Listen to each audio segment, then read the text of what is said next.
The Minneapolis City Council on Friday unanimously passed a resolution to create a transformative new model for cultivating safety, following the death of George Floyd in police custody last month. The vote comes days after 9 of the city's 13 council members announced their intent to disband the city's police department.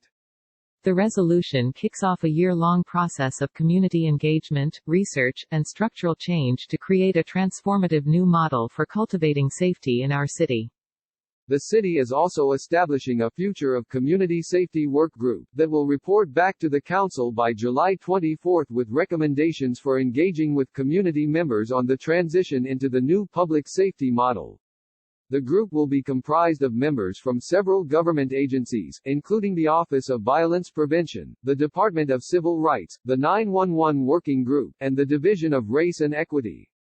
The City Council will engage with every willing community member in Minneapolis, centering the voices of Black people, American Indian people, people of color, immigrants, victims of harm, and other stakeholders who have been historically marginalized or underserved by our present system, the resolution says.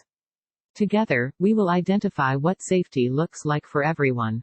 The council's resolution makes clear that the death of George Floyd has pushed reform alone off the table. No amount of reforms will prevent lethal violence and abuse by some members of the police department against members of our community, especially Black people and people of color.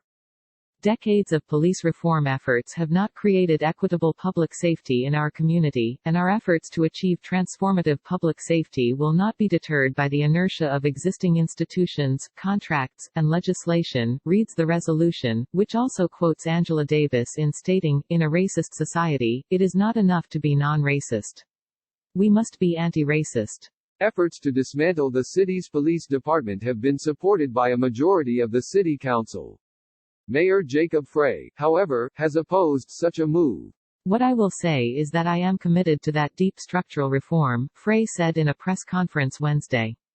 "If you're talking about having a full culture shift in the Minneapolis Police Department, I am on board. If you're talking about making sure that we're not criminalizing poverty or addiction, in making sure that we have a different conceptual approach to how we handle it, I am fully on board. But if you're talking about abolishing the police department, no, I am not." Steve Fletcher, one of the council members, told CBSN earlier this week that the council intends to end the Minneapolis Police Department as we know it. Fletcher told CBSN.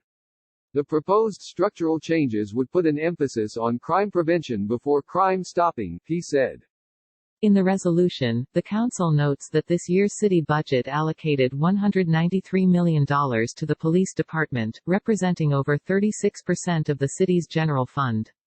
This is more than the combined city budgets for many initiatives in the city, including workforce development, affordable housing construction, small business support programs, environmental sustainability, and youth development, among others.